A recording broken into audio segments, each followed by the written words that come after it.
Hitler की विदेश नीति। ये तो उसकी गृह नीति थी, अब उसकी विदेश नीति। हिटलर की विदेश नीति, हिटलर की विदेश नीति।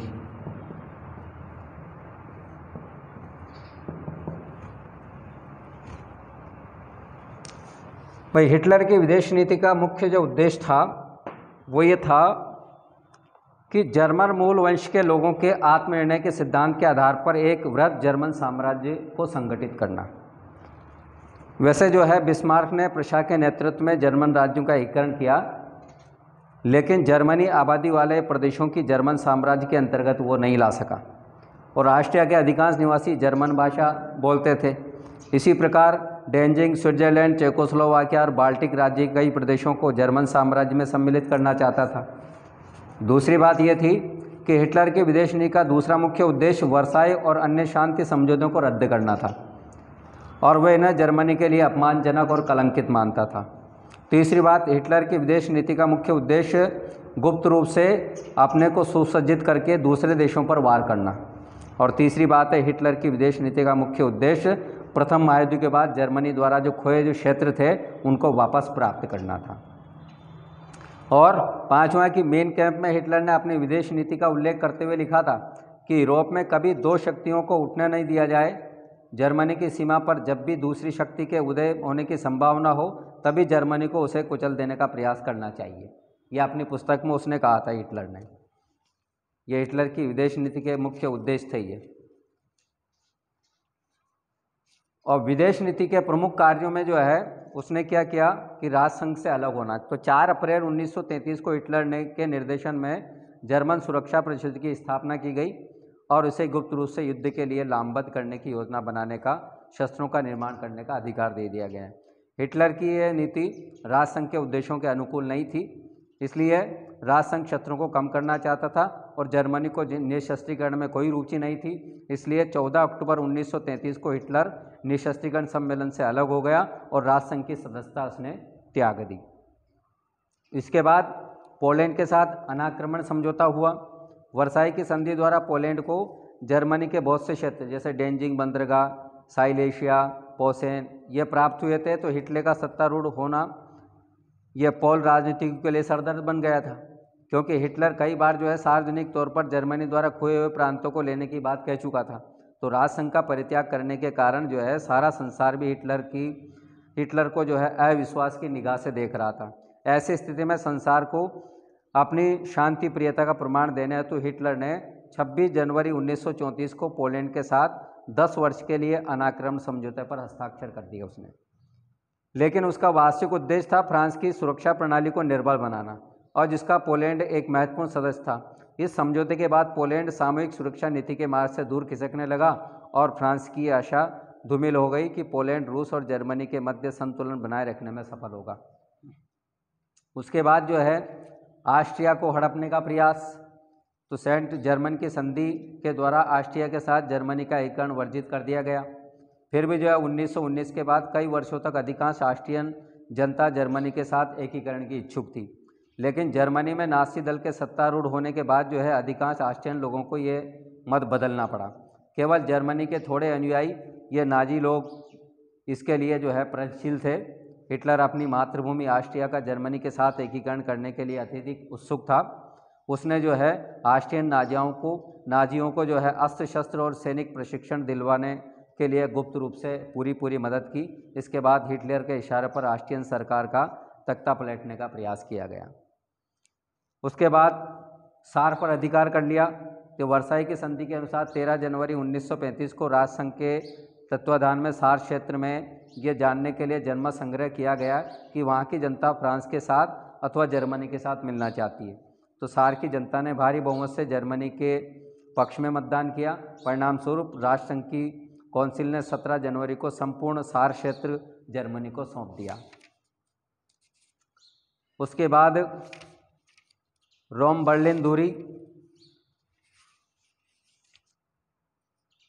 रोम बर्लिन दूरी में भाई 3 असंतुष्ट महाशक्तियाँ जर्मनी, जापान और इटली, इनको जो है 1931-36 के काल में अपनी आक्रामक कार्यवाही के द्वारा शेष संसार को विक्षुब्ध किए हुए थी और आपसी समर्थन के लिए एक दूसरे के समीप आ जाएं, क्योंकि 1935 के प्रारंभ में प्रत्येक देश पृथक खड़ा था, अलग अलग, और संसार की सहानुभूति खो चुका था।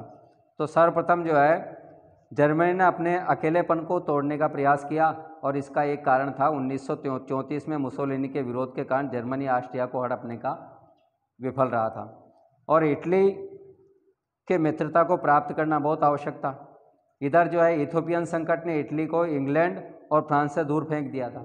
मुसोलिनी हिटलर की तरफ झुकने लगा था क्योंकि हिटलर ने राष्ट्रसंघ द्वारा इटली के विरुद्ध लगाए गए आर्थिक प्रतिबंध का मुकाबला करने में मुसोलिनी को पूरी सहायता दी थी। इतना ही नहीं, इटली की इथोपिया विजय को मान्यता देने वाला पहला देश भी जर्मनी था। इसके बाद बर्लिन टोक्यो दूरी, तो मुसोलिनी से मैत्री संबंध हो जाने पर भी जो है हिटलर को सोवियत रूस के विरुद्ध एक शक्तिशाली मित्र की आवश्यकता थी।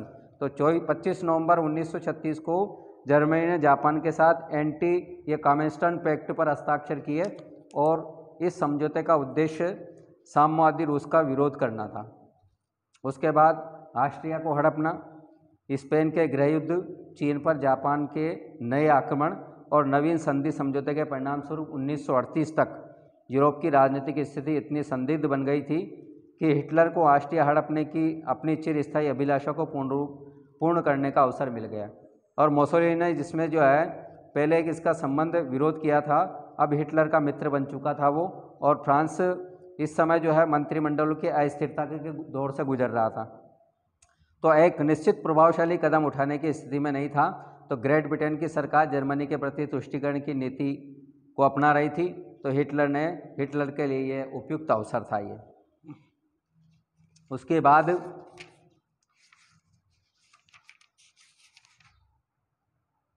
पोलैंड पर आक्रमण, 1934 में हिटलर ने परिस्थितिवश पोलैंड के साथ जो है ये 10 वर्षीय अनाक्रमण संधि पर हस्ताक्षर किए थे, लेकिन हिटलर की आंतरिक इच्छा अवसर मिलते ही जो है पोलैंड से जर्मनी के उन प्रदेशों को वापस लेने की थी जो वर्साई की संधि के दौरान पोलैंड को दिए गए थे। तो पोलैंड भी जो है हिटलर के इरादों से सर्वथा अनभिज्ञ नहीं था, इसलिए अपने को जो है निरापद अनुभव कर रहा था। 1934 के प्रारंभ से ही पोलैंड को ये विक्षोभ चिन्ह दिखाई देने लग गए थे कि मार्च 1938 में जर्मन समाचार पत्र में पोलिश गलियारों के आबाद जर्मन लोगों पर होने वाले अत्याचार को बढ़ा चढ़ा करके छापना शुरू कर दिया था और पोलैंड की कड़ी जो है बसड़ना की जाने लगी थी। और 28 अप्रैल 1939 को हिटलर ने पोलैंड से जो है ये डेंजिंग बंदरगाह को पुनः वापस लौटने की मांग की, जिसे पोलैंड ने ठुकरा दिया था और पोलैंड पर आक्रमण करने के लिए हिटलर ने कूटनीतिज्ञ जो है खेल खेलना शुरू कर दिया। उसने रूस के साथ अनाक्रमण संधि संपन्न कर ली और इस संधि को संपन्न करने के लिए हिटलर का एक उद्देश्य था कि इंग्लैंड और फ्रांस से घबरा जाएं और वह पोलैंड को दिए गए आश्वासन को पूरा नहीं करें। लेकिन हिटलर की धारणा गलत निकली, तो इंग्लैंड और फ्रांस अपने आश्वासन पर डटे रहे और उन्होंने बार बार अपनी बात को दोहराई कि वे किसी भी स्थिति में पोलैंड की सहायता करने से पीछे नहीं हटेंगे। तो 1 सितंबर 1939 को प्रातःकाल बिना विधिवत युद्ध की घोषणा किए जर्मन सेनाओं ने पोलैंड पर आक्रमण कर दिया और जर्मनी वायुसेना ने भी जो है पोलैंड पर बम वर्षा शुरू कर दी और कुछ ही घंटों के बाद हिटलर ने डेंजिंग पर अधिकार करने का आदेश प्रसारित कर दिया और इस नगर के नाजी नेता को वहां का प्रशासक नियुक्त कर दिया गया। इंग्लैंड और फ्रांस ने जो है तत्काल ही जर्मनी को चेतावनी दी और जर्मनी ने पोलैंड के विरुद्ध अपनी कार्रवाई को तत्काल बंद नहीं किया तो जर्मन नेताओं को पोलैंड से नहीं हटाया जाए। तो वह तत्काल जो है अपनी दायित्वों को पूरा करने के लिए पोलैंड से की सहायता में आ पहुँचेंगे। उसके बाद दूसरा युद्ध शुरू हो गया इसकी वजह से। तो 3 सितंबर 1939 को प्रातः 9 बजे तक उपयुक्त चेतावनी का उत्तर नहीं आने पर बर्लिन स्थित ब्रिटिश राजदूत ने जर्मनी को सूचित कर दिया कि यदि 11 बजे तक उत्तर नहीं दिया गया तो दोनों देशों में युद्ध शुरू हो जाएगा। इस पर भी जर्मनी ने कोई उत्तर नहीं दिया और 11:15 पर चैम्बरलिन ने जर्मनी के विरुद्ध युद्ध की घोषणा कर दी और 5 बजे सायंकाल फ्रांस ने भी जर्मनी के विरुद्ध युद्ध की घोषणा कर दी। इस प्रकार द्वितीय महायुद्ध शुरू हो गया और कुछ समय के बाद जापान और इटली भी जर्मनी के पक्ष में खड़े हुए। 1941 तक रूस जर्मनी के साथ संपन्न गुप्त समझौते के अनुसार पूरी यूरोप के इलाकों पर अधिकार करता रहा लेकिन जब जर्मनी ने इसके विरुद्ध भी युद्ध की घोषणा कर दी तो वे भी जो है मित्र राष्ट्रों के पक्ष में आ गया। इस प्रकार से जो है हिटलर ने अपनी विदेश नीति के द्वारा संपूर्ण संसार को जो है द्वितीय युद्ध की आग में धकेल दिया, लेकिन इसके लिए केवल हिटलर ही दोषी को ठहराना उचित नहीं था। द्वितीय महायुद्ध का दायित्व मित्र राष्ट्रों पर भी था। उन्होंने शुरू में युद्ध को टालने की इच्छा से तानाशाहों को संतुष्ट करने की नीति अपनाई। साम्यवादी रूस के प्रभाव को रोकने के लिए वर्साई व्यवस्था के विरुद्ध छोटे छोटे राष्ट्रों की तानाशाहों को स्वार्थ वेदी पर अर्पित कर दिया गया। यदि तानाशाहों का सही समय पर उपचार कर दिया जाता तो यह दूसरे महायुद्ध की नौबत नहीं आती। तो इस प्रकार से जो है यह नाजीवाद का उदय और फिर जो है इस प्रकार से द्वितीय विश्व युद्ध और हिटलर का अंत। उसके बाद नाजीवाद के बाद फिर अगला टॉपिक आता है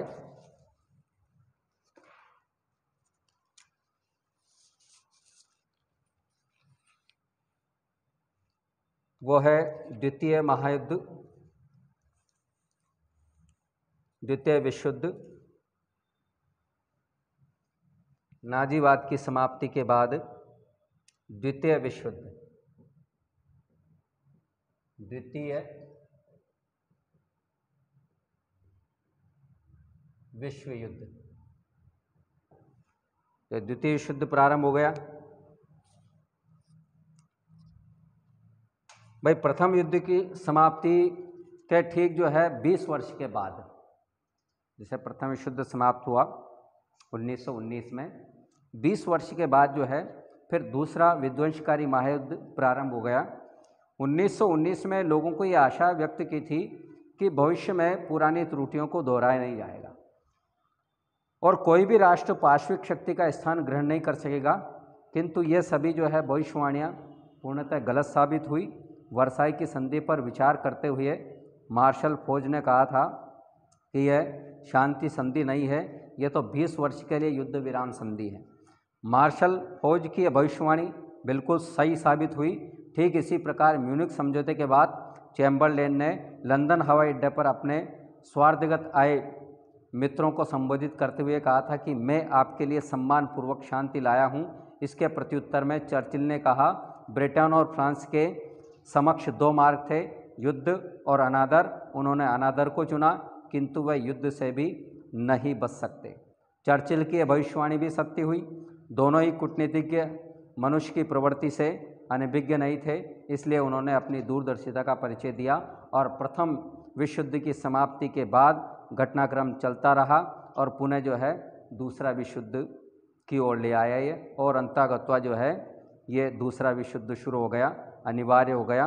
और इसके क्या कारण रहे दूसरे विश्व युद्ध के, द्वितीय विश्व युद्ध के कारण?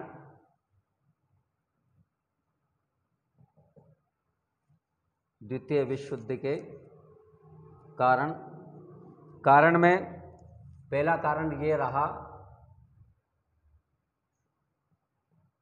वर्साई की अपमानजनक संधि। वर्साई की अपमानजनक संधि। भाई वर्साई की संधि के समय विजय राष्ट्रों ने दूरदर्शिता से काम नहीं लिया, केवल जो है प्रतिशोध की भावना से प्रेरित होकर के उन्होंने जो है जर्मनी का दमन किया और जर्मनी द्वारा अपने अपमान का प्रतिशोध लेना यह स्वाभाविक समझा। इसके अलावा जिन मित्र राष्ट्रों की सहमति, उपेक्षा और विरोध से इस संधि के अनेक भाग भंग होते चले गए। जैसे उदाहरण के लिए पहले भाग में संशोधन, जर्मनी को राष्ट्रसंघ का सदस्य बना दिया गया। 1935 में हिटलर ने संधि में जर्मनी की सेनाओं की सहमति प्राप्त कर ली और प्रादेशिक व्यवस्था संबंधी धारा को भी हिटलर ने पश्चिमी राष्ट्रों की उपेक्षा और सहमति से भंग कर दिया। तो इस तरह से जो है इस संधि की कुछ बातें धीरे धीरे भंग होती गई। दूसरा कारण रहा तानाशाहों का उत्कर्ष हुआ।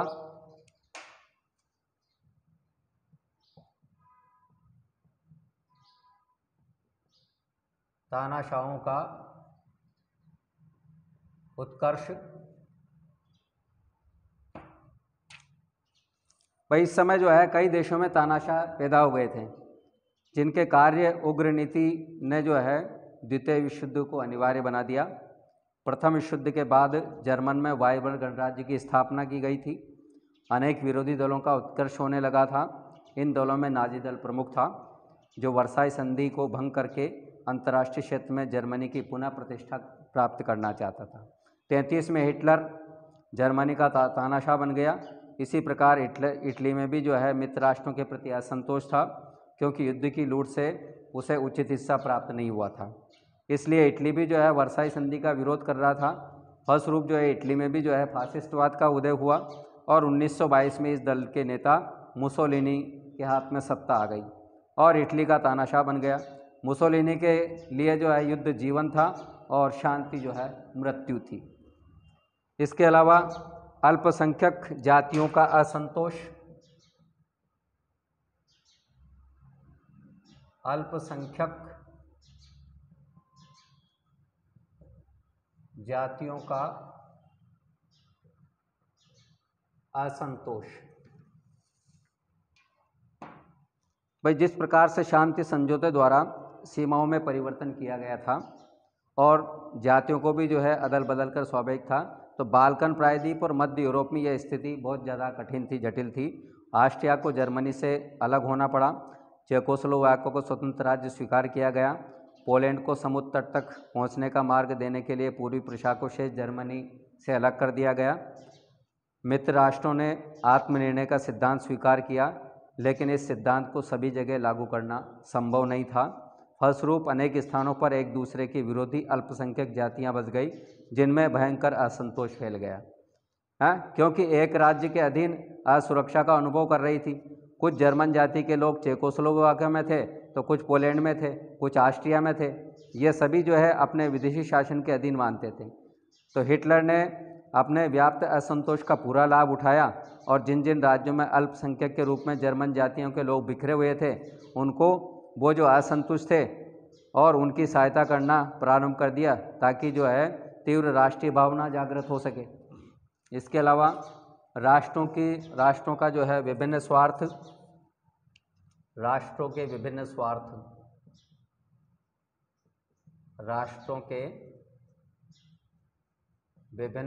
स्वार्थ, इसकी वजह से भी जो है ये द्वितीय विश्व युद्ध हुआ।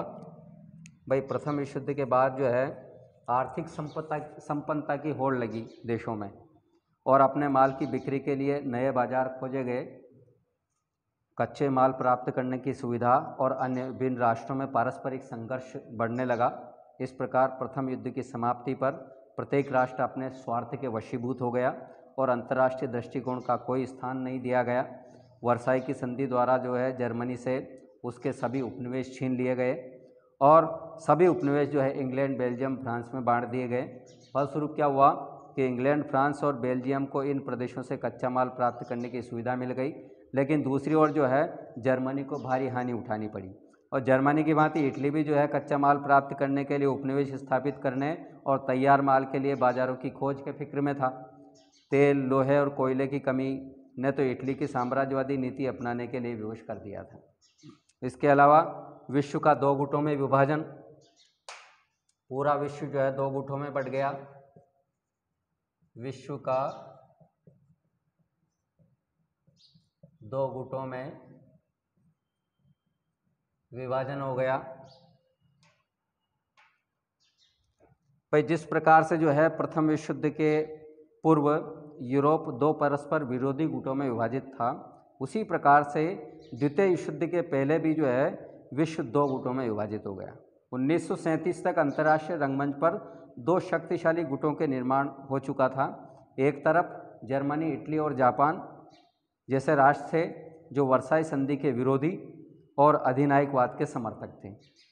इन तीनों ने मिलकर के रोम, बर्लिन, टोक्यो दूरी का निर्माण किया था और दूसरी ओर मित्र राष्ट्रों का सुदृढ़ संगठन था। युद्ध प्रारंभ होने पर रूस प्रथम गुट में था।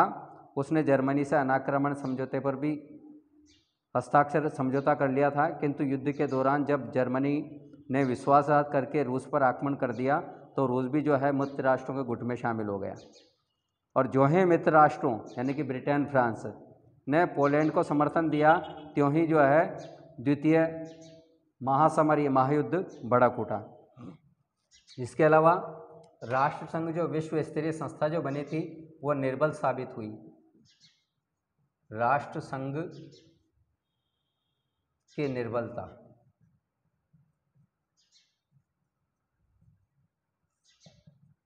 इसने भी जो है द्वितीय विश्व युद्ध को आमंत्रित किया।